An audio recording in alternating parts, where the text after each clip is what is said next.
Innal hamdalillah nahmaduhu wa nasta'inuhu wa nastaghfiruh wa na'udzu billahi min shururi anfusina was sayyiati a'malina may yahdihillahu fala mudhillalah wa may yudlilhu fala hadiyalah wa asyhadu an la ilaha illallah wahdahu la syarikalah wa asyhadu anna Muhammadan abduhu wa rasuluh.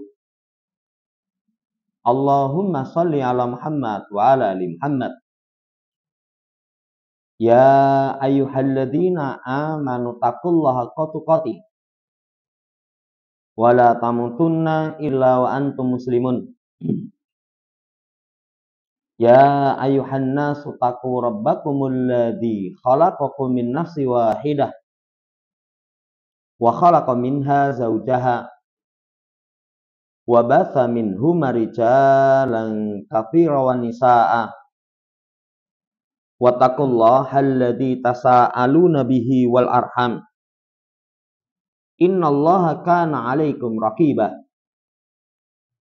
Ya ayyuhalladzina amanu taqullaha wa qulu qawlan sadida yuslih lakum a'malakum wa yaghfir lakum dzunubakum wa may yuti'illaha wa rasulahu faqad faza fawzan 'azima.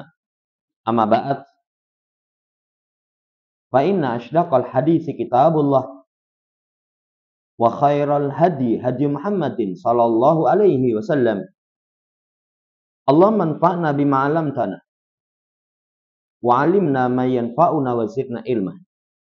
Ma'asyiral muslimin rahimani wa rahimakumullah. Melanjutkan pembacaan Syarah Al-Aqidatil Wasithiyati karya Dr. Shalih Fauzan hafizallahu taala. Kita masuk pada ucapan Syekhul Islam Taimiyah.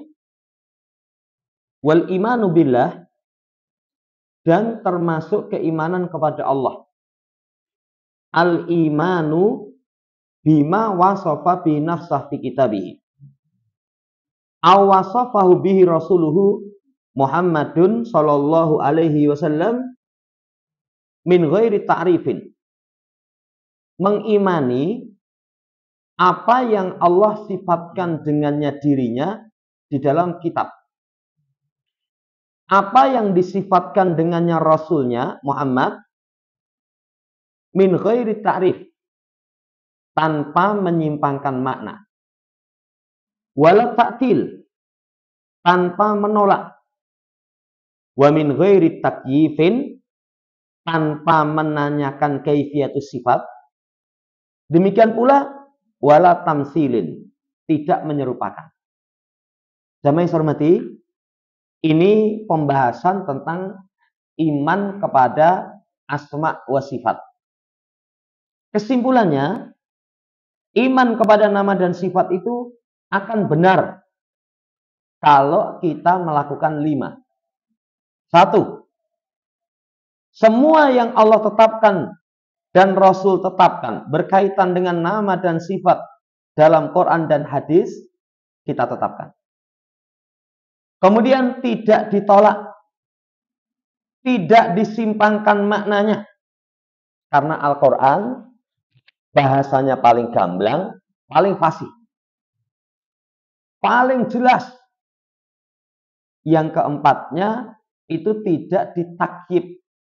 Misalkan Allah punya tangan, nggak perlu tanya tangannya kayak apa. Tapi kita yakini Allah memiliki tangan sesuai dengan kesempurnaan Allah.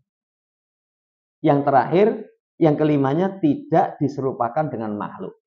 Ini prinsip. Kalau seorang iman kepada asma dan sifat didasari dengan 5 ini, nanti dia akan benar. Ini penjelasan dari Syekhul Islam Taimiyah. Kemudian kita lihat syarah dari Dr. Shalih Fauzan. Kata beliau, ba'dama dzakaral musannifu rahimahullah ta'ala al-usulallati yajibul imanu biha mujmalatan syara'a yadkuruha ala sabilit tafsil. Setelah apa yang penulis sebutkan berkaitan dengan pokok yang wajib untuk kita beriman dengannya secara global, maka penulis mulai menyebutkan dengan rinciannya.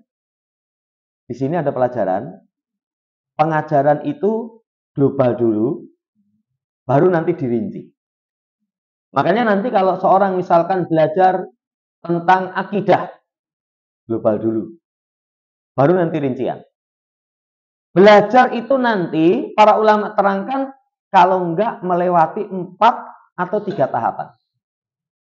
1 global, kedua sebutkan dalil, ketiga dirinci, keempat membantah kesamaran yang beredar.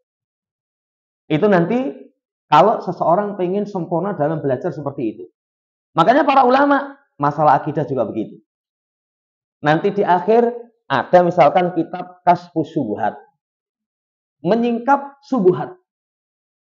Kalau nanti dalam fikih banyak itu. Kita pernah belajar fikih itu, ya, sak jilid kuandel itu. Bayangan saya, wah ini dhuwurin. Begitu disampaikan ternyata ini dasar fikih. Baru dasar aja, walah semono kandele itu ya. Itu ternyata baru dasar.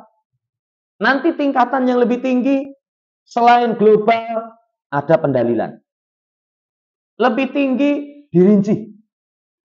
Yang terakhir ketika ada kesamaran, diterangkan samarnya itu seperti apa, yang benar seperti apa. Penulis, lihat metode Syaikhul Taimiyah. Setelah menyebutkan mujmalatan, syara'a yadkuruha ala sabili tafsil. Wa bada'a bil aslil awal, diawali dengan pokok yang pertama. Iman kepada Allah Subhanahu wa ta'ala. Ini pokok pertama. Makanya rukun iman 6, iman kepada Allah. Rukun Islam 5, pertama kali syahadat. La ilaha illallah. La ilaha illallah. Karena itu aslul awal. Fadzakara annahu yadkhulu fihi. Kemudian rinciannya beliau sebutkan masuk padanya iman kepada Allah itu al-imanu bi sifatihi allati wasafa nafsahu biha fi kitabih. Mengimani sifat Allah. Mengimani sifat Allah Subhanahu wa taala. Dan ini seorang iman kepada sifat, mempelajari tentang sifat itu perkara yang sangat agung. Karena keagungan ilmu itu seiring dengan yang dipelajari. Makanya kalau orang kuliah di fakultas tertentu dengan yang lain, ini mendaftar, wah kayak banget. Karena ilmunya semakin banyak dibutuhkan. Tapi ada itu, saya kenal seseorang ketika kuliah di Jamiah, ambil S2. Kan kalau yang paling terkenal misalnya bidang hadis, itu udah direbutan. Ya. Tapi kalau nggak masuk, loh kenapa nggak ambil bahasa saja? Pesertanya Siti itu. Ada yang pesertanya Siti, tapi karena sulitnya. Ada nanti mata fakultas tertentu pesertanya Siti karena jarang yang mampu persyaratan. Ya, saudara yang saya hormati, mempelajari tentang ilmu dunia itu semakin bernilai ketika ilmu itu dibutuhkan orang banyak. Berkaitan dengan perkara akidah paling utama berkaitan dengan nama dan sifat. Karena yang dipelajari tentang zat yang maha agung. Nah ini, mengimani sifat Allah. Catatan yang pertama, allati wasafa nafsahu biha fi kitabih. Yang Allah sifatkan dirinya dalam kitabnya. Allah gaib. Allah alamnya beda dengan alam kita. Di dunia kita nggak bisa melihat. Sampai kisah Nabi Musa alaihissalam, Rabbi arini andur ilaik. Ya Allah perlihatkan kepadaku, saya pengen lihat. Kata Allah, sama Musa, delokon itu, gunung itu. Kalau masih di tempatnya, fasau fataroni, kamu akan bisa melihat. Kemudian baru ditampakkan tutupan cahaya yang menutupi Allah Subhanahu wa taala, itu sudah luluh lantak. Nggak bisa. Makanya di sini lihat, wasafa nafsahu bihi kitabih. Seseorang nggak mungkin kenal Allah kecuali lewat Al-Qur'an. Kecuali lewat kalau kitab sebelumnya Injil, Zabur, Taurat, Suhuf. Nggak mungkin kecuali lewat itu. Makanya kalau orang ada istilah apa? Mencari Tuhan. Lalu menggolek ngendi gitu loh. Iya. Ingin mengenal sang semesta katanya. Pencipta semesta. Lah mau kenal dari mana pencipta semesta? Kalau tidak dari Al-Qur'anul Karim. Kalau tidak dari Al-Qur'anul Karim. Nggak mungkin. Makanya apa yang Allah sifatkan di dalam kitabnya. Ini. Kemudian wa wasafa bi rasuluhu bi sunnatihi. Apa yang Rasul sifatkan dalam sunnahnya. Ini sudah pernah kita sampaikan. Kenapa kok apa yang Rasul sifatkan dalam sunnahnya itu sebagai patokan? Karena kedudukan hadis itu sama Quran. Kata Nabi, utitul kitab wa mislahu ma'ah. Diturunkan kepadaku Alkitab dan yang semisalnya bersamanya. Nah, nanti dalam ayat, kalau ada kitab digandengkan dengan hikmah. Hikmah itu maknanya hadis sunnah. Kemudian juga, kenapa kok ditetapkan sebagaimana yang Rasul tetapkan? Karena Rasul itu ditugaskan untuk menyampaikan perintah Allah Subhanahu wa taala. Nah, kalau ditugasi menyampaikan perintah Allah sementara tidak diberitahu siapa Allah. Nanti kalau umatnya tanya, piye? Muhammad, Allah ki sapa toh? Iya. Makanya nanti apa yang Rasul tetapkan itu dalil. Itu dalil. Walaupun ada nanti dalam ayat jawabannya, ada yang tidak. Seperti dalam ayat idza sa'alaka ibadi anni fa inni qarib. Kalau hambaku bertanya kepadamu tentangku, jawab aku dekat. Ini Rasul Shallallahu Alaihi Wasallam berarti mendapatkan wahyu kalau berkaitan dengan pensifatan Allah Subhanahu wa taala. Pondasi penting ini, poin ini. Nama dan sifat harus bersumber dari Al-Quran dan As-Sunnah. Harus bersumber dari Al-Quran dan As-Sunnah. Ini prinsip. Ini prinsip. Iya. Saudara yang saya hormati, di situ hanya disebutkan sifat, no? Kan nggak disebutkan nama. Nanti kalau ketemu orang, ya bahasa yang halus, kritis. Tapi kalau bahasa yang rotok kasar, ngeyelan. Iya. Jangan saya hormati, itu kan disebutkan sifat. Kalau disebutkan sifat, nama masuk. Karena setiap nama mengandungi sifat. Setiap nama mengandungi sifat. Ini apa yang Allah sifatkan dalam Al-Quran dan Rasul sifatkan dalam Sunnah. Wadhalika bi'annus bitahalahu. Dengan kita tetapkan untuk Allah Subhanahu wa taala. Kita tetapkan untuk Allah. Saudara yang saya hormati, lah kalau Allah sudah tetapkan kok kita nggak tetapkan. Bahasa kita terus piye kowe? Rasul tetapkan kok kita tidak tetapkan. Kamu itu siapa? Kenapa seperti itu? Nanti ada sekte Jahmiyah. Semua sifat Allah mereka tolak. Ada nanti Mu'tazilah. Nama ditetapkan tapi tidak memiliki sifat. Atau Asy'ari Maturidi, mayoritas negeri kita. Sebagian sifat mereka tetapkan, sebagian sifat mereka tolak. Nanti kalau sudah kepergok ada dalil, akhirnya masuknya pada sisi takrif, menyimpangkan makna. Kalau sudah kepergok, contohnya apa? Nanti akan disebutkan Ar-Rahmanu 'alal arsy istawa. Ar-Rahman istiwa di atas ars. Kalau mereka mau tolak, Allah tidak memiliki sifat istiwa. Asy'ari Maturidi, ayat itu arep mbok playokke nyandi. Ketika ada ayat misalkan yadullah fauqa aydihim. Allah memiliki tangan. Enggak, loh, lah ayatnya no tangan no.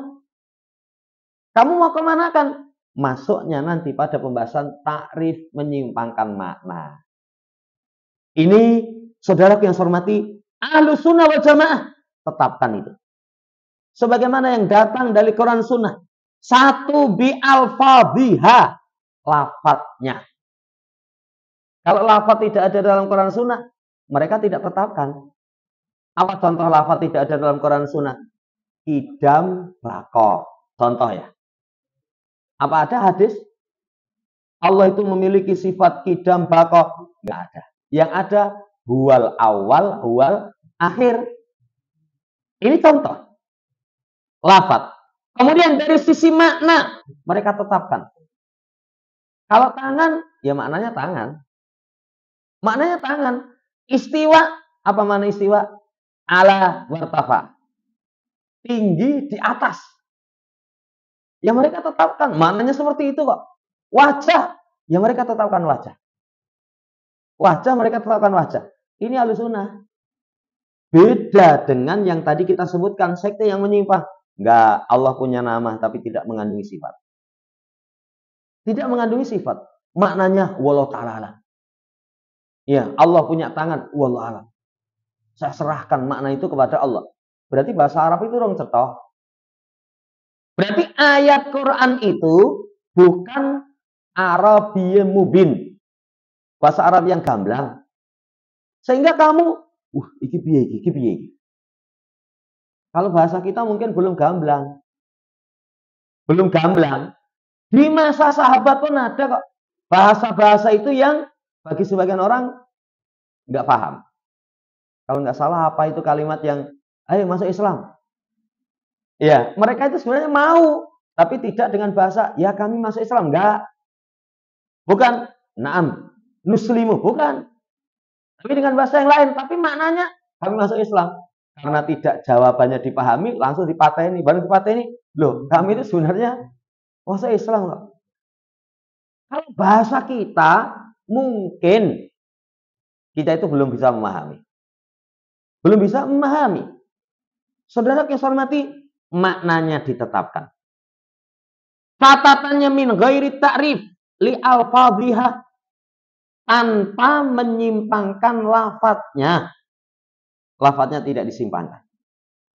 Wala ta'til, ya, lima aniha, tanpa menolak maknanya. Wala tasbihin lah bisifatil makhlukin, tidak menyerupakan dengan sifat makhluk. Ya karena nggak mungkin sifat sang pencipta yang maha sempurna disamakan dengan sifat makhluk. Nggak mungkin. Lalu sifat makhluk saja, saya pernah kasih contoh itu. Sifatnya podo, hakikatnya itu berbeda itu. Kita punya wajah, monyet punya wajah. Lafadznya wajahun. Maknanya wajah. Apa bisa disamakan hakikatnya? Enggak bisa. Disamakan hakikatnya, kita nesu. Ya. Itu kalau ketek itu misalnya dipadak nih, ketek rupamu kaya wong. Mungkin sama dia juga ngamuk, ngawur kamu. Tapi kan nggak bisa membahasakannya. Kita juga begitu. Lihat wajah monyet, lihat wajah teman kita. Rupamu kaya ketek, no. Marah itu. Marah. Tapi kalau wong pinter jawabannya, wong mending kaya ketek timbang kaya wong. Kalau kaya ketek berarti kan masih orang ya. Tapi kalau kaya wong berarti bukan orang. Ini lafadznya sama, maknanya sama, hakikatnya berbeda. Makanya Ahlus Sunnah tetapkan lafadz, tetapkan makna tanpa takrif, tanpa taktil, tanpa tasbih. Wa anna tamida fi isbatiha alal kitabi was sunnati faqat. Kita sandar dalam penetapannya kepada Al-Quran dan Sunnah saja. La natazawajul Qur'an wal hadisa li'annaha tauqifiyatun. kita tidak melampaui Quran dan hadis. Karena nama dan sifat itu tauqifiyah. Tauqifiyah itu seseorang tidak bisa berbicara kecuali Quran dan hadis.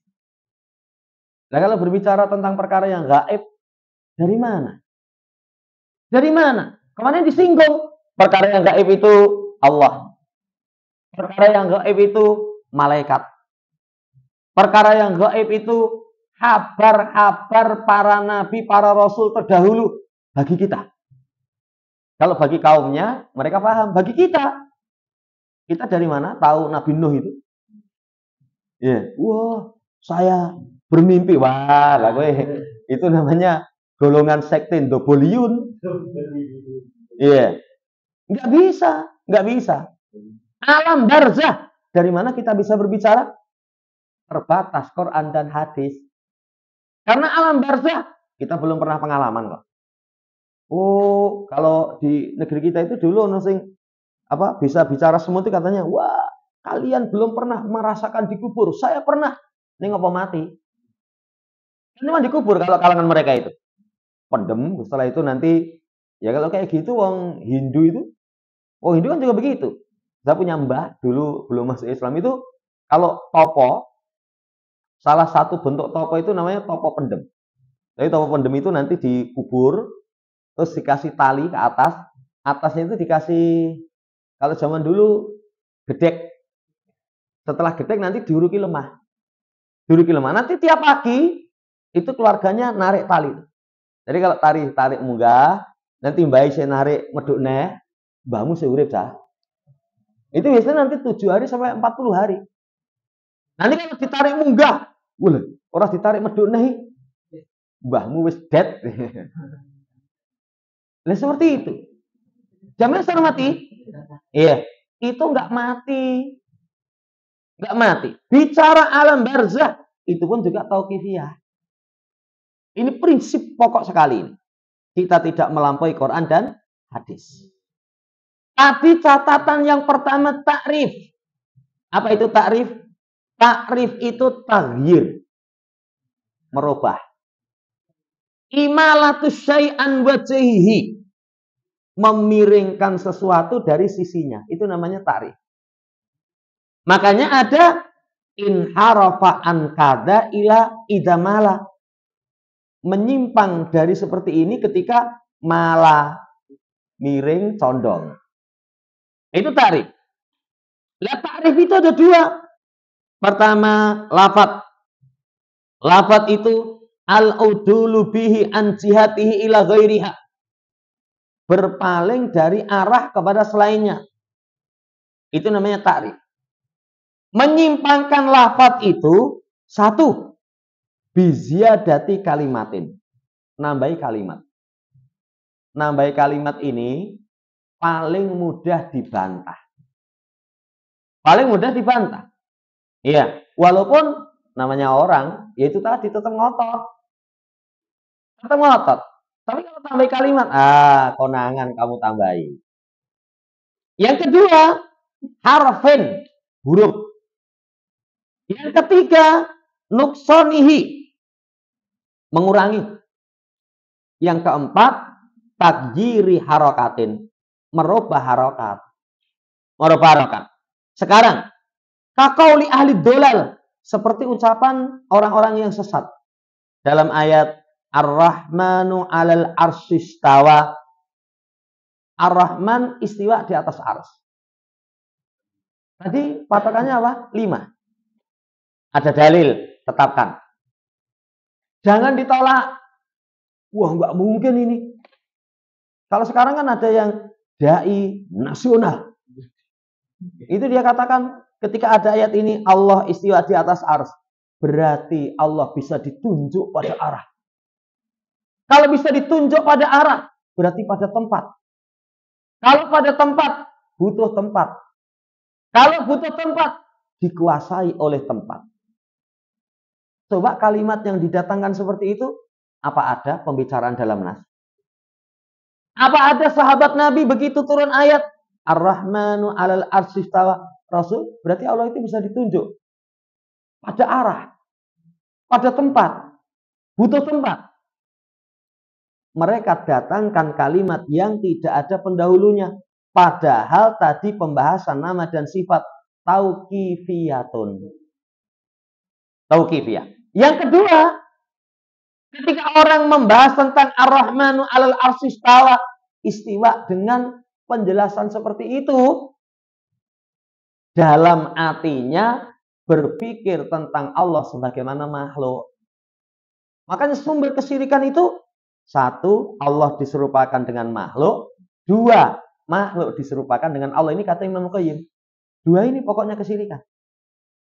Nah, kalau orang berbicara tentang Allah sebagaimana pikiran dia tentang makhluk, coba kalau makhluk di atas, oh bisa ditunjuk pada arah, itu makhluk. Padahal kaidahnya nanti yang terakhir itu wala tamsilin. Kembali, sisi mana mereka simpangkan lafaz Ar-Rahmanu 'alal 'arsy istawa. Kalau istawa ala wartafa, tinggi di atas. Akhirnya mereka menjadikan istawa itu istaula, tambahi satu huruf. Istawa, istaula, tambahi satu huruf. Apa maknanya? Menguasai. Jadi fazadu, kata Syekh, fil ayati harfan, mereka tambah satu huruf. Ya, dalam rangka untuk apa? Mengingkari sifat Allah istiwa. Kenapa mereka ingkari? Karena tidak sesuai dengan akal mereka. Coba kalau kembali kepada kaidah tadi, siapa yang menentukan seperti itu? Allah. Apa bahasa Quran itu? Afsah.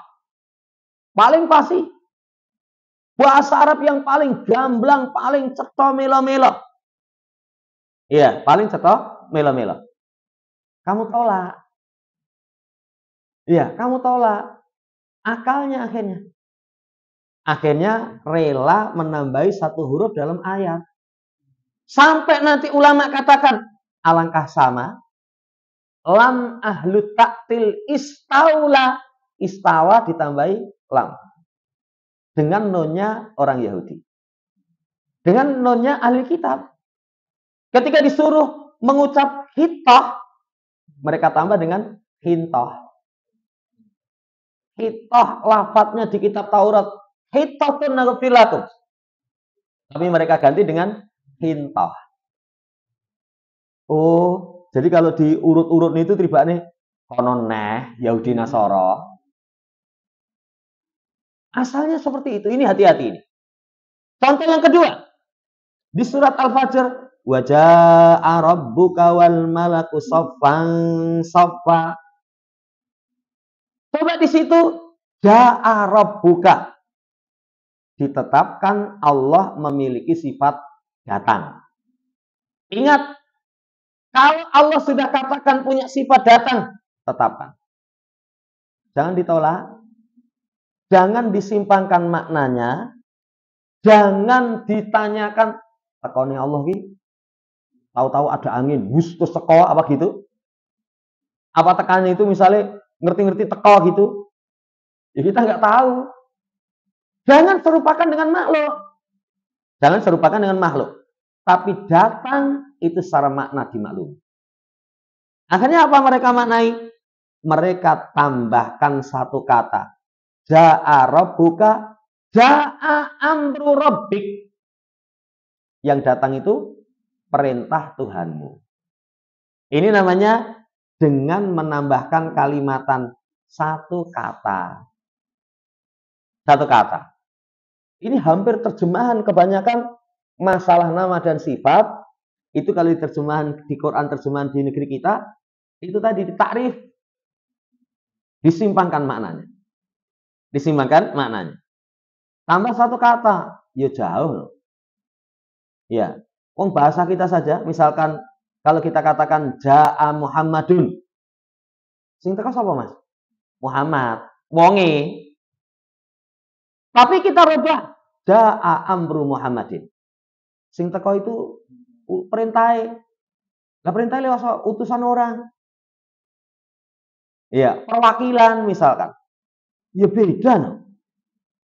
Ini contoh takrif dengan kata. Demikian pula seperti ucapan surat An-Nisa ayat 164. Wa kallamallahu Musa taklima. Allah mengajak Musa berbicara dengan satu pembicaraan.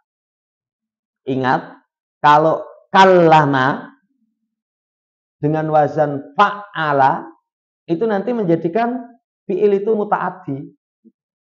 Butuh kepada maf'ul. Artinya ada yang berbicara, ada yang diajak bicara. Ya, di sini kalamallahu. Kalau dibaca hu sebagai fa'il. Nanti kalau mengirob Allah fa'ilun marfu'un wa alamatu raf'i dhammatun dhahiratun fi akhirih li'anna ismul mufrad. Ya. Atau fa'il itu isim yang jatuh setelah fi'il mabni maklum. Tapi mereka rubah binas bil lafdil jalalah dengan menasabkan lafdul jalalah. Wa kalamallaha. Kalau ha berarti yang ngajak bicara Musa. Kalau yang ngajak bicara Musa, Allah nggak punya sifat berbicara. Itu tujuannya. Coba curangnya. Saudara yang saya hormati, faghayarul harakatal i'rabiyah minar rafi ila nasbi. Mereka rubah harokat i'rab dari marfu kepada mansub. Nah, kalau mansub, maf'ul. Kalau maf'ul, Allah yang diajak. Berarti Allah nggak punya sifat berbicara. Ini liciknya mereka. Liciknya mereka itu seperti itu. Saudara yang saya hormati, hati-hati dari sisi lafaz. Cuman kalau dari sisi lafaz ini, kita bacanya gampang. Tadi kita sampaikan misalkan istawa, kok istaula? Ya, ngawur kamu. Termasuk di negeri kita itu, iya, itu bukan istawa. Itu maknanya istaula. Saya ngomongnya wong pinter banget katanya sampai Quran itu pojokan ngendi mudeng itu loh. Ketahuan ternyata. Kamu ternyata ahlu takrif. Lafaz kamu simpankan. Kemudian misalkan berkaitan dengan ja'a. Lu ja'a kok kamu katakan ja'a amru rabbik. Itu ketahuan. Itu kamu ketahuan. Saudara yang hormati, yang kedua, takrif itu dari sisi makna. Lah ini kalau sisi makna ini, kalau nggak hati-hati, nanti gampang sekali seseorang kepengaruh. Wa huwal udulu bihi an wajhihi wa haqiqatihi. Yakni berpaling dari sisi dan hakikatnya. Wa ita'ul lafdi makna lafdin akhar. Mendatangkan lafaz dengan makna lafaz yang lain. Jadi misalnya lafaz ini maknanya A, itu dimaknai dengan makna B. Dengan makna B. Itu kalau orang pinter ngomong, bisa itu. Kayak kalau sekarang itu namanya siapa ya? Saiful siapa gitu. Bukan. Jadi dia filsafat. Profesor apa dokter itu. Saiful Karim. Wah, ngeri itu. Dia katakan Isra Mi'raj itu bukan maksudnya itu Allah apa Rasul naik ke Sidratul Muntaha. Jadi Muntaha itu puncak kesadaran tertinggi. Jadi Nabi itu tidak naik, tapi sudah bisa mencapai kesadaran yang paling tinggi. Wah, iya. Itu seperti itu. Tapi keliru. Pas dulu itu karena memang nggak punya pondasi. Al-Qari'ah itu disebut dengan orang yang membaca. Oh, pakai ain apa ya ambia. Ya. Tapi karena pinternya menghiasi kalimat, orang banyak terpukul. Ini hati-hati. Jadi berpaling dari sisi dan hakikatnya, mendatangkan lafaz makna yang lain dari lafaz itu. Contoh seperti ucapan mubtadi'ah. Inna makna rahmati iradatul in'am. Rahmat itu keinginan memberikan nikmat. Kembali tadi, Kenapa kok rahmat dimaknai keinginan memberikan nikmat? Satu, mereka berpikir tentang Allah sebagaimana makhluk. Kasih sayang. Orang kalau kasih sayang mesti lomo. Itu pokoknya kata Imam Al-Qayyim itu penting sekali. Syirik itu bicara tentang Allah. Allah disamakan dengan makhluk, makhluk disamakan dengan Allah. Ya, mereka bahasakan seperti itu. Oh, rahmat, keinginan memberikan nikmat. Kan orang itu kalau punya kasih sayang, pengen semua jadi curahkan. Sayang kepada istri, itu kadang ada acara, ono panganan gitu. Jadi ya luwe, orang mangan. Aku mulai gue bojoku. Itu kasih sayang. Itu seperti itu. Kemudian makna ghadab, iradatul intiqam. Keinginan untuk membalas. Itu, saudara yang saya hormati, menyimpangkan makna. Menyimpangkan makna. Dan ini nanti sangat banyak. Nanti akan dikasih contoh. Ya. Kemudian pula taktil. Tadi disampaikan tanpa taktil. Apa itu taktil? Ikhlak.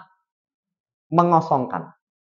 Jadi kalau orang mengatakan at-talahu, ahlahu. At-talahu itu berarti dikosongkan. Yang dimaksudkan di sini nafyu sifati anillahi subhanahu wa ta'ala. Menafikan sifat dari Allah. Sifat itu enggak, Allah enggak punya sifat. Jahmiyah. Makanya Jahmiyah itu podoe wong ateis. Ateis itu enggak percaya adanya Tuhan. Ya, kalau orang Jahmiyah, Allah itu ada tapi enggak punya sifat. Itu kalau orang waras, sesuatu yang ada kok enggak ada sifatnya apa mungkin? Ini air, Mas ono banyu Mas. Ana, ada air. Air apa? Air tawar. Sifatnya enggak ada sifat itu. Air kok ono sifatnya itu. Nah, kalau orang yang berakal, sesuatu yang ada sifatnya. Apa sifat air Mas? Oh, tidak berbau, tidak berasa, tidak berwarna. Itu baru air bersih, air tawar. Enggak ada sifatnya. Itu sama dengan menafikan adanya Allah. Iya. Ini saudara yang saya hormati berkaitan dengan taktil. Ya. Wal farqu baina ta'rif wa taktil. Apa bedanya takrif dengan taktil? Kalau takrif nafyul makna sahih allati dalat alaihi nusus. Menafikan makna yang benar, mentiadakan makna yang benar yang ditunjukkan oleh nas. Wastibdalu bimana akhar ghairi sahih. Diganti makna lain yang tidak benar. Itu takrif. Makanya kalau tadi kita terjemah bebas, menyimpangkan makna atau menyimpangkan lafaz, itu takrif. Tapi kalau taktil, nafyul makna sahih min ghairi istibdalilahu bimana akhar. Tapi kalau taktil, menafikan makna yang benar, tapi tanpa mengganti dengan makna yang lain. Makanya bahasanya menafikan. Menafikan. Jadi, iki piye? Allah punya tangan. Wah, ojo. Ya. Tapi nggak diganti. Nggak diganti dengan yang lain. Kafi'lil mufawwidah. Seperti perilaku ahlu tauhid. Ahlu tauhid itu orang yang menyerahkan makna kepada Allah. Allah punya wajah, wallahu a'lam. Wajah itu secara mudeng. Pokoknya ada ayat seperti itu. Allah misalkan punya rahmat, wallahu a'lam. Makna rahmat itu saya enggak tahu. Serahkan aja pada Allah. Itu seperti itu. Maka setiap muharrif mu'attil. Setiap yang menyimpangkan makna, yang takrif itu pasti taktil. Karena hakikatnya menyimpangkan makna itu meniadakan makna yang benar. Setiap takrif itu berarti penolakan kepada nama. Tapi tidak setiap ahli taktil itu muharrif, menyimpangkan makna. Karena kalau taktil, terus pokoknya orang bukan diganti yang lain. Ini saudara yang saya hormati rincian yang kedua. Yang ketiga, takyif. Takyif itu ta'yinu kaifiyati sifat. menentukan kaifiatu sifat. Saudara yang saya hormati, ini juga nggak boleh. Nah, dari mana orang bisa menentukan tentang sifat Allah kalau nggak ada dalil? Kayak bahasa yang sekarang dituduhkan kepada ahlu sunnah. Dengan bahasa ahlu sunnah itu mujassimah. Menetapkan Allah memiliki anggota badan. Begitu ada ayat, wa yabqa wajhu rabbika. Allah punya wajah. Kalau kaidah yang benar, tetapkan. Jangan ditolak, jangan disimpangkan maknanya. Jangan tanyakan wajah Allah kayak apa. Yang terakhir, jangan serupakan dengan makhluk. Mereka datangkan kalimat. Ya, berarti Allah memiliki anggota badan. Wajah itu kalau bagi makhluk apa? Salah satu bagian dari anggota tubuh kita. Lah kamu pikir tentang Allah sebagaimana makhluk. Akhirnya, oh Allah itu berarti punya anggota badan. Kalimat seperti ini nggak pernah ditemui di masa para ulama terdahulu. Yang kemarin ya ada syekh yang datang itu termasuk daurah tentang apa? Akidah Ahlus Sunnah. Itu diterangkan lafaz seperti itu dari mana itu? Ini hati-hati. Ya. Dikatakan kayfa syai'a idza ja'ala lahu kaifiyatan maklumatan. Kalau sesuatu itu ditakyif, itu berarti dijadikan kaifiat yang dimaklumi. Maka takyifus sifat menentukan kaifiat atau hay'ah model tertentu yang ada di atasnya. Wa hadza la yumkinu lil bashar. Ini tidak mungkin bagi manusia. Tidak mungkin bagi manusia. Kenapa tidak mungkin? Li'annahu mimma istaksara Allahu ta'ala bi'ilmihi. Karena itu sesuatu dari yang Allah sembunyikan berkaitan dengan ilmunya. Nah, kalau Allah sembunyikan ilmunya, apa kita bisa menjangkau? Wong yang Allah buka ilmunya saja, belum tentu kita bisa menjangkau. Kita belum tentu bisa menjangkau. Kalau pertemuan yang lama kita kasih contoh. Roh. Ya. Ini jadi di nyawa kurang sama. Lain orang di nyawa, orang mungkin yang kantor. Iya. Tapi kan ditanyakan, coba nyawamu itu fotonon aku pengen ngerti kayak apa gitu. Apa ada bisa menjelaskan? Itu makhluk saja nggak bisa. Nggak bisa. Allah sembunyikan ilmunya. Fala sabila ilal wusuli ilai. Nggak mungkin sampai ya kepadanya. Nggak ada jalan sampai kepadanya. Karena sifat itu tabi'atun lidat. Sifat itu mengikuti datnya. Dat Allah. Maka dat Allah la yumkinu lil basar ma'rifatu kaifiyatiha. Dat Allah itu tidak mungkin diketahui kaifiatnya. Kita nggak mungkin tahu kayak apa datnya. Lalu bagaimana dengan sifatnya? Itu pun juga la tu'lamu. Tidak diketahui. Ini luar biasa. Beliau membawakan ucapan Imam Malik.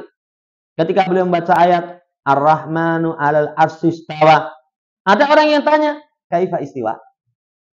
Padahal istiwa itu dalam bahasa Arab tadi sudah kita terangkan, maklum ala wartafa. Ada yang tanya, istiwanya Allah itu kayak apa? Beliau marah dengan mengatakan istiwa itu maklum. Nanya seperti itu majhul, enggak dikenal di masa sahabat. Padahal sahabat itu paling kritis. Paling kritis. Sahabat itu paling detail dalam perkara-perkara, rincian-rincian. Mereka nggak pernah tanya itu karena mereka paham. Loh, itu kan tentang Allah. Itu ilmunya Allah sembunyikan. Nggak ada jalan untuk bisa mengetahui. Kata Imam Malik, istiwa itu secara bahasa maklum, menanyakannya majhul, mengimani wajib, bertanya tentangnya bid'ah. Nggak pernah dilakukan oleh Nabi dan para sahabat. Ya, ini yuqalu bisa iri sifat. Diucapkan pada semua sifat. Orang kalau tanya, ya Allah itu tangannya kayak apa? Rasa mau jawab. Rasa mau jawab. Ya. Kalau kita tanya balik, nyawamu itu kayak apa tuh? Dia aja nggak bisa jawab. Ini wallahu ta'ala. Terakhir tamsil. Tamsil itu tasbih. Menyerupakan. Inna sifatillah mislu sifatil makhlukin. Sesungguhnya sifat Allah itu seperti sifat makhluk. seperti tangan Allah seperti tangan kita, pendengaran Allah seperti pendengaran kita. Ini juga keliru. Kita sudah sampaikan, sesama makhluk namanya sama. Iya. Kemudian sifatnya sama, hakikatnya berbeda kok. Itu sama-sama makhluk. Itu tadi kita kasih contoh dengan monyet. Awalnya selain monyet, kita lihat rupane kire, lihat rupane orang itu. Raimu kaya rai kire no. Nesu itu. Walaupun kita kasih dalil, maksudnya itu wajah toh. Kire itu juga wajah, sama-sama wajah. Itu nggak terima itu. Lah mosok sama sang pencipta diserupakan dengan makhluk. Ini laisa kamitslihi syai' wa huwas samiul basir. Allah nggak serupa dengan sesuatu apapun. Maka tidak dikatakan sifat Allah semisal sifat kita atau menyerupai sifat kita. Enggak.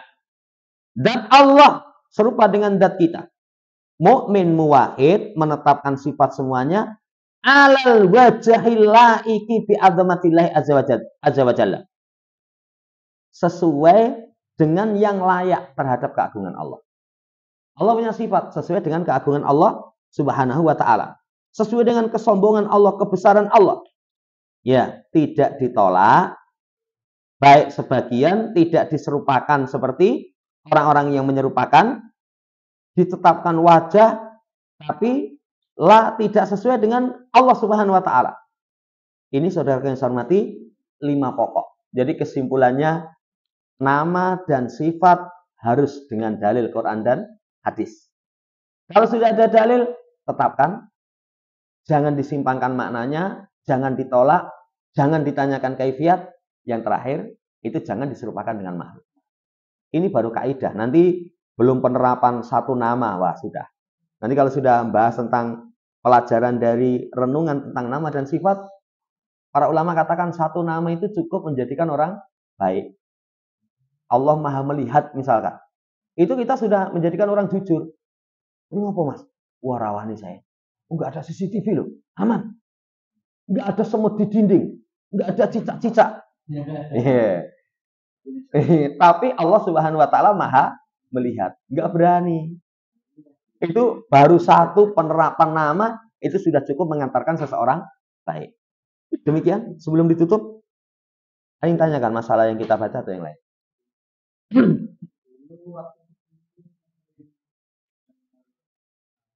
Nama-nama Allah.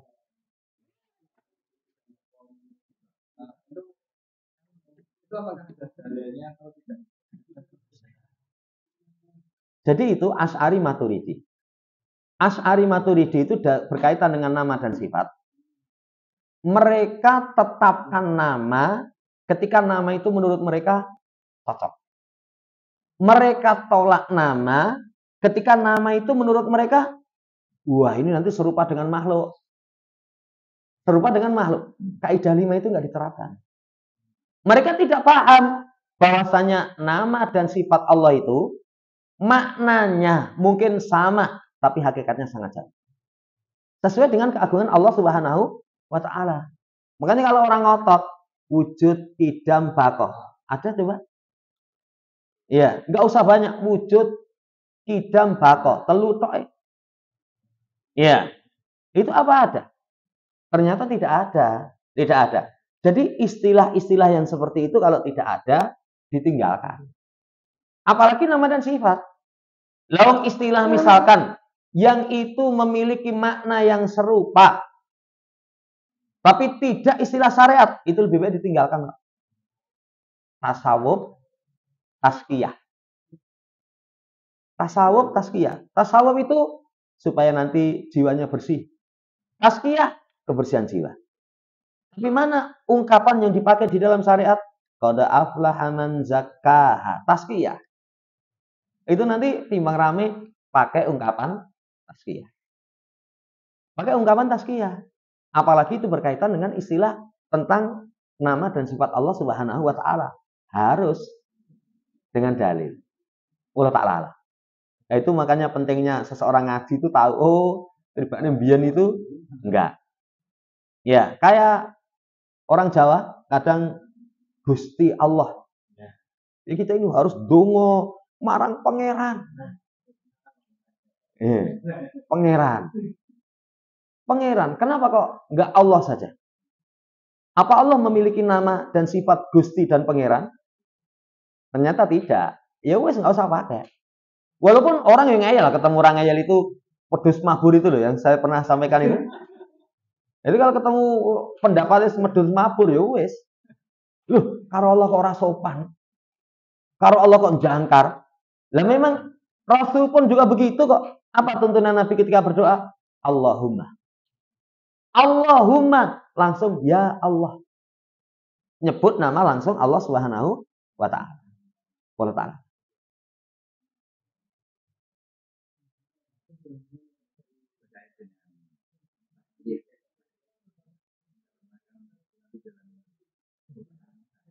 Gambarannya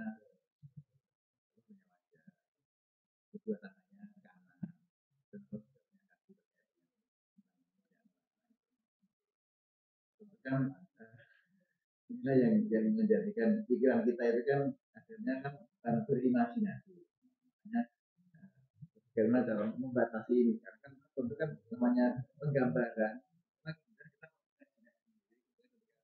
ada arasnya Allah di atas laut atau dan sebagainya. Imajinasi kita tidak bisa kita arahkan ke sana. Jadi tadi disampaikan bicara tentang Allah itu tauqifiyah. Tauqifiyah itu terhenti dalam nas. Allah punya tangan, kita imani. Jangan masuk nanti seperti yang tadi kata Imam Qayyim. Allah diserupakan dengan makhluk, makhluk diserupakan dengan Allah.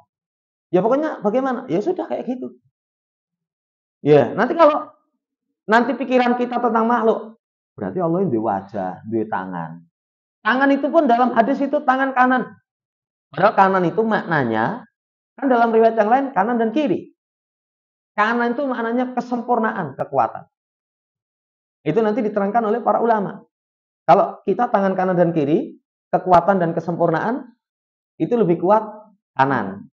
Makanya kalau di bela diri itu kalau ngelatih pukulan, ini 10 kali, ini 5 kali, atau 3 kali. Berimbang 3 kali lipat. Nanti hasilnya bisa seimbang. Ya, ini contoh saya. Jadi itu, pokoknya kita jangan masuk. Jangan masuk sebagaimana penggambaran tentang makhluk. Kalau ada nas, kita baru terangkan. Misalkan ars Allah di atas air. Ya sudah imani. Tapi jangan gambar ke apa air laut ya. Ya, airnya itu misalkan apakah biru, apakah apa. Ada nggak penjelasan? Kalau nggak ada penjelasan, diimani. Nah ini harus dibatasi. Kadang seseorang, itu tadi. Omongnya kalau cah cilik itu kalau kadang diajak tentang itu sudah. Anak saya itu teko misalnya, sumben yang janah itu yang dolanan game berarti kuotanya kebat terus. Gambarannya tentang urusan seperti itu, urusan yang bersifat duniawi. Jadi ya itu tadi, pokoknya harus ditahan. Dan itu termasuk subhat dari syaitan. Dari syaitan itu kadang masuk seperti itu. Ya akhirnya nanti ya itu, oh Allah punya anggota badan. Allah punya kaki, kayak apa? Kaki Allah yang ditaruh di kursi. Kursi itu tempat pijakan kaki Allah Subhanahu wa ta'ala. Ya wes, jangan mikirkan apa sikile kaya ngidak. Ya, nanti kalau gitu rusak. Nanti akan rusak. Allah taala. Mungkin kalimat yang baru di Qulillah Iya, masuk padanya seperti itu. Ya, jadi seseorang itu supaya memikirkan tentang ciptaan Allah.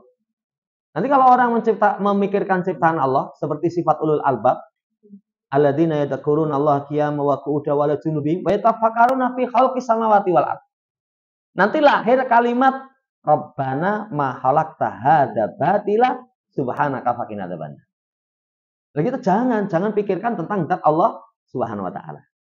Ya, walaupun saya kemarin kaget ada seseorang yang dianggap itu sudah di masyarakat guru ngaji. Dia bawakan kalimat bersifatlah dengan sifat ketuhanan. Apa mungkin bisa? Mungkin bisa. Kalimat saya cek. Apa pas? Wah, nggak pas ternyata. Iya, tapi ya sifati dirimu itu dengan sifat-sifat ketuhanan.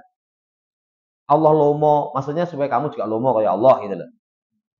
Ya kita nggak bisa mensifati diri kita dengan sifat Allah. Sifat Allah itu sempurna. Sifat makhluk itu ya kalau sempurna sesuai dengan makhluk. Ada sifat Allah yang itu bagi makhluk nggak mungkin. Apa sifat Allah yang bagi makhluk nggak mungkin? Hidup terus. Makhluk nggak mungkin itu. Allah tidak ngantuk, tidak tidur. Orang kalau nggak ngantuk, nggak tidur itu malah rumah sakit itu. Wah, kelainan gue mas. Wah, makanya kalau di sekte Doboliun itu, katanya gurunya itu 300 tahun ora turu. Itu wis, kalau ngomong itu wis. Ini walau tak lalang. Jadi betul seperti itu.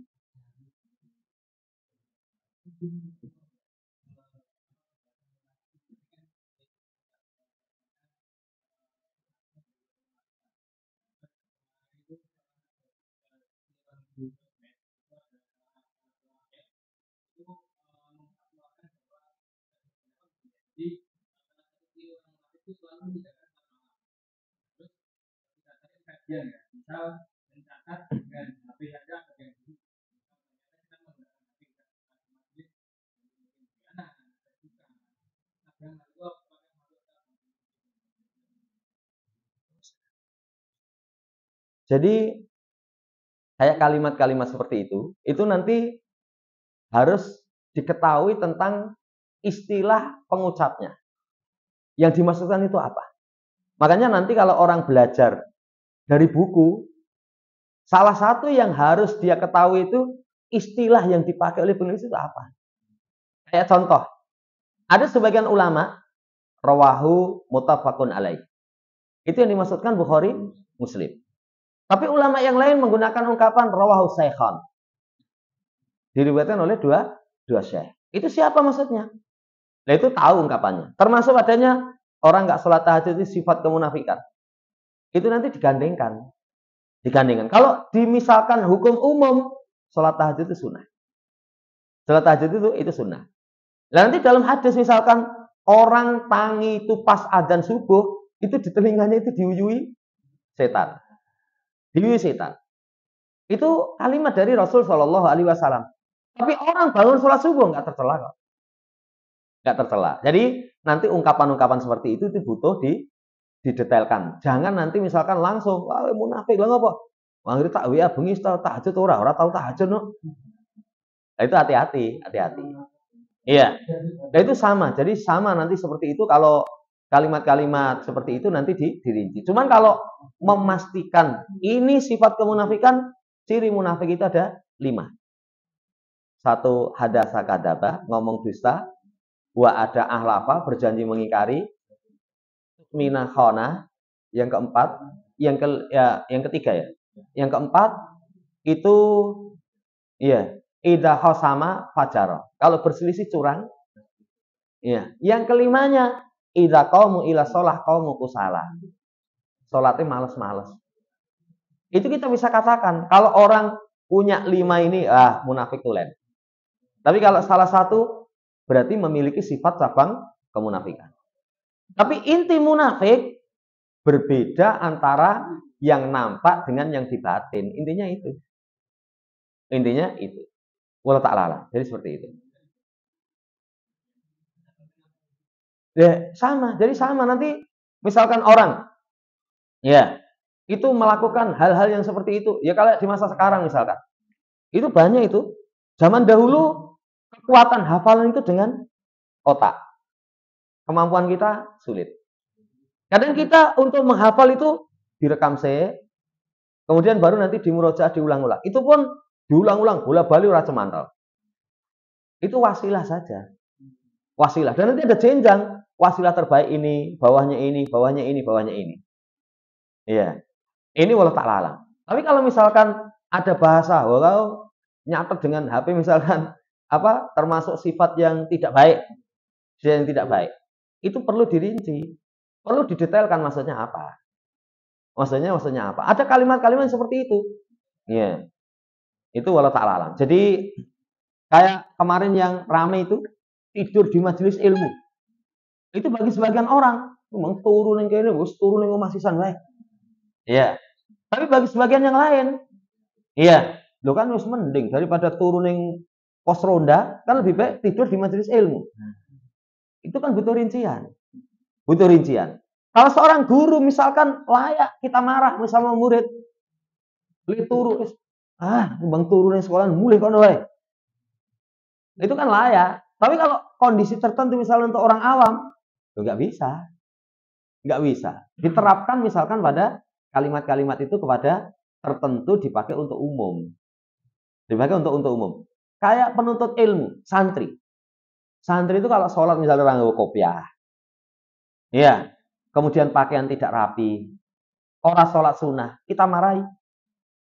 Kita marahi. Kenapa? Lah gue santri kok. Kamu santri itu belajar ilmu agama, kamu terapkan. Kita telat di sini nih. Tapi apa itu bisa kita terapkan kepada secara umum? Nggak bisa diterapkan secara umum. Kita ketemu misalnya di masjid, wong sholat orang kopiah. Mas, orang kopiah. Nggak bisa, wong jangankan kok kopiah. Wong sikile itu pakaiannya kepidak-pidak aja kita nggak berani kok. Negur itu, naik kan. Apa wani kita? Pak Jumone gunting saya ketok ya. Jadi apa? Ucapan itu sesuai dengan pada tempatnya. Jadi kalimat-kalimat yang bersifat itu khusus jangan diterapkan kepada umum. Kalimat-kalimat yang bersifat umum itu nanti kadang bisa kalau khusus ada rincian. Kayak contohnya Dr. Soleh Fauzan. Pernah ditanya tentang kerja di bank. Beliau katakan, kamu harus keluar, riba. Kenapa harus keluar? Karena dia sudah punya penghasilan yang lain yang halal. Iya. Itu nggak bisa diterapkan secara umum. Misalkan ketemu orang nyambut gawe ini gureng bang, toh nggak ada penghasilan. Weh harus metu. Ini fatwanya Dr. Soleh Fauzan. Dia tidak memandang kasus. Beliau memerintahkan keluar itu bagi orang yang punya penghasilan yang halal. Tapi sisi yang lain, saya punya anak banyak, kebutuhan banyak, saya kerja di bank. Saya kerja di bank. Apakah saya harus keluar? Ya, kalau menerapkan kaidah yang pertama tadi, harus keluar. Tapi ini belum punya penghasilan yang lain. Kata Syekh, ya kamu bertahan di situ sambil cari sampingan. Begitu kamu sudah punya sampingan, itu baru kamu keluar. Itu menimbang maslahat madorot. Orang kalau anak wis wakeh, kebutuhan banyak, kerjanya di bank langsung metu. Kolap. Munting itu. Jadi setiap ucapan itu ada tempatnya. Banyak nanti kalau contoh. Kemarin itu ada orang dalile wong ngutangi dipakai wong utang. Nah itu kan nggak pas. Nggak pas. Dalilnya orang yang utang itu amanah. Amanah itu segera tunaikan dan disaur. Kalau punya kemampuan nggak disaur apalagi husnudon. Itu sahur bukan urung butuh. Lagu orang jelok statusnya. Lu kan orang husnudon. Itu keliru. Itu keliru itu. Tapi kalau misalkan dalil dia orang yang ngutangi kok dalilnya orang yang tadi, orang yang utang dipakai ya nggak pas. Jadi setiap kalimat itu nanti pada tempatnya. Makanya pentingnya seseorang tahu kalau ucapan ulama kan sekarang ada. Jadi kalimat ulama itu langsung tarik ke sini. Ini maksudnya piye gitu loh. Itu sebabnya kok muncul kalimat seperti itu apa? Iya, makanya nanti kalau dalam bidang tafsir, dalam bidang hadis ada namanya asbabun nuzul, ada namanya asbabul wurud. Itu membantu memahami supaya pas. Walaupun ada kaidah lain, al-ibrah bi umumil lafaz la bi khususi sabab. Pelajaran itu dari keumuman lafaz, bukan pengkhususan sebab. Tapi nanti sing pas tenan piye? Ini loh. Kayak man sanna sunatan hasanatan. Itu dipakai dalil apa? Bid'ah hasanah. Coba kamu baca kisah Nabi mengucapkan seperti itu. Kan Nabi mengucapkan seperti itu, ada orang butuh bantuan, nggak ada yang bantu. Ada seseorang yang bantu, akhirnya semuanya bantu. Pertama kali yang nyontoh itu bikin sunnah yang baik. Sedekah ada contohnya nggak? Ada. Kalau bid'ah kamu nggak ada contohnya. Nanti oh kamu ngawur ya. Itu membantu untuk memahami dalil. Wallahu ta'ala.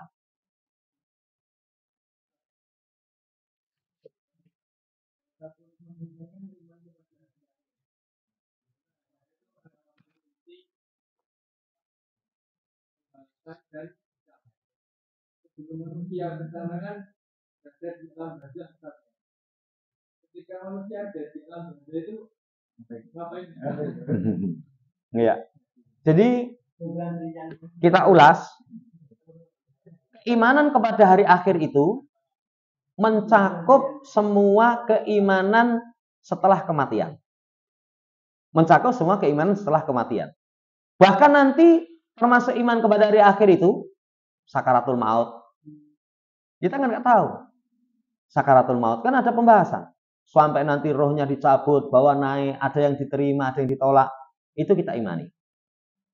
Termasuk dalam keimanan alam barzah. Nah, di alam barzah itu ngapain? Alam barzah itu tadi kita sampaikan perkara gaib. Kalau perkara gaib bicaranya dengan dalil. Di alam barzah itu ada 3. Ada fitnah, ada nikmat, ada adab. Ada adab, ada siksa. Kalau fitnah itu 3 pertanyaan. Man rabbuka wa madinuka wa man nabiyuka. Siapa Rabbmu, apa agamamu, siapa nabimu. Berkaitan dengan fitnah nanti diterangkan, manusia terbagi menjadi 3. Walaupun nanti intinya 2, mukmin sama kafir. Tapi 3 itu mukmin. Jawabannya Rabbi Allah dan seterusnya. Kalau munafik, hal adri. Saya tidak tahu, gagap. Sami'tun nas sayaqulun, aku mendengar manusia, Rabb itu katanya Allah, katanya. Yang ketiga, nggak bisa jawab.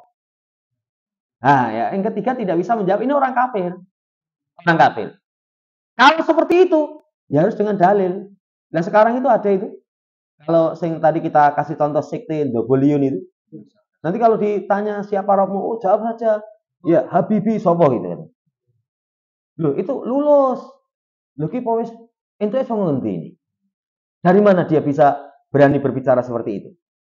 Ada lagi di negeri kita kiai, dia cerita katanya ini wali ini kiai Indonesia itu sampai sekarang nggak pernah ditanyai oleh malaikat munkar dan nakir. Iya. Kenapa nggak pernah ditanyai munkar dan nakir? Kan kalau di hadis begitu yang mengiringkan pulang itu baru nanti datang. Lah kemudian lagi ziarah itu ora pernah prai loh. Jadi munkar nakir ora ono kesempatan. Ini dari mana dia tahu? Ini hati-hati ini. Yang kedua nikmat. Nikmat di alam barzah itu dihamparkan sejauh mata memandang. Ada hadisnya. Kemudian dihamparkan permadani dari jannah. Ada hadisnya. Ditemani laki-laki yang berwajah tampan. Ada hadisnya. Kemudian dibukakan pintu yang menuju jannah. Itu ada hadisnya. Tidurnya misalkan 6 naumatal urus. Tidur sebagaimana pengantin baru, ada hadisnya. Berarti kalau orang yang mendapatkan nikmat, tidurnya sebagaimana tidur pengantin baru. Orang tidur pengantin baru itu yo senang, nikmat gitu ya. Iya. Yang ketiga, adab. Adab itu misalkan diterangkan dihimpit bumi, sampai Nabi terangkan sampai tulang bersilangan. Ditemani laki-laki yang berbau busuk, rupanya jelek. Itu membawa mitrokoh. Mitrokoh itu palu dari besi. Ya, tempatnya sempit, sing ngancani wong rupane elek nggawa palu. Mambu. Kemudian James mati, kalau dipukulkan dengan gunung Uhud, kata Nabi rata dengan tanah. Dan goni sempit, kemudian rupane elek, ya, mambu, itu mambumu. Akhirnya ubah sithik kena ndase misalnya. Itu kan remuk. Nah, itu kita imani, ada seperti itu. Ada seperti itu, kita imani. Ya, sampai kapan? Nanti sampai hari kiamat. Atau kemungkinan diringankan dengan didoakan. Allah kabulkan, diringankan. Ada nanti ada kubur itu yu'raduna alaiha ghudwa wa asyiyah. Ditampakkan siang malam neraka. Nah, kita bayangkan kalau orang diadab nih wis dikasih gambaran adab. Itu mati sebelum mati itu. Stres sebelum dihukum. Itu seperti itu kita imani. Ya. Walaupun orang katakan kehidupan dunia dengan alam barzah itu suwe alam barzah. Tapi bagi orang yang mendapatkan nikmat itu cepat sekali. Seakan-akan nggak terasa. Seakan-akan tidak terasa. Tapi kalau logika kita, itu Rasul sudah berapa tahun di alam barzah? Ya, kan sudah ratusan tahun. Dunia di hidupnya Rasul cuma 63 tahun. Ya, itu diimani. Nanti belum lagi kumpul di padang mahsyar, belum lagi nanti melewati sirat, belum lagi nanti ditimbang, belum nanti lagi dihisab. Ya, itu semuanya diimani. Cuman harus dengan dalil. Wallahu ta'ala.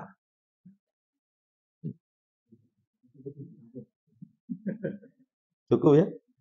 Itu yang bisa kita sampaikan. Kurang dan lebihnya mohon dimaafkan. Subhanakallahumma rabbana bihamdika asyhadu an la ilaha illa anta astaghfiruka wa atubu ilaik.